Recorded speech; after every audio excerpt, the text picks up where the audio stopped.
রাজধানীর যাত্রাবাড়ী এলাকায় দুই শিক্ষার্থীর রহস্যজনক মৃত্যু হয়েছে। বুধবার দুপুরে যাত্রাবাড়ী থানা এলাকা থেকে তাদের উদ্ধার করে ঢাকা মেডিকেল কলেজ হাসপাতালে নেওয়া হলে চিকিৎসকরা তাদের মৃত বলে জানান। নিহত দুই শিক্ষার্থীর নাম সাইফুল ইসলাম ইয়াসিন এবং সাইদ আরাফাত। তাদের একজন স্থানীয় একটি মাদ্রাসার শিক্ষার্থী এবং অপরজন সদ্য গ্র্যাজুয়েট সম্পন্ন।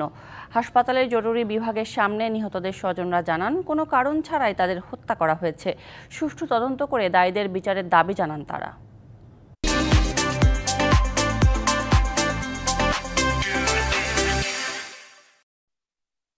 এক সপ্তাহ বেশি হবে ওরা ডাইকে নিয়ে মনে করেন যাত্রাবাড়ী থানার টিম ফারহানের আন্ডারে কাজ করছে, এটা জানি। এখন সকালের ঘটনা, আমার ছেলেটা কারা মারছে, ও তো থানায় ডিউটি করতো, থানায় পাইছে ওরে।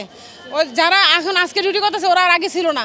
আন্দোলনের শুরু থেকে ছিল, আন্দোলনের পরেও এলাকায় যত সংস্কারের কাজ ওই ছিল, ট্রাফিকের দায়িত্ব পালন করছে, মাদক দ্রব্য ধরছে, অনেক কাজই করছে সে। এখন এর সুস্থ বিচার চাই আমরা।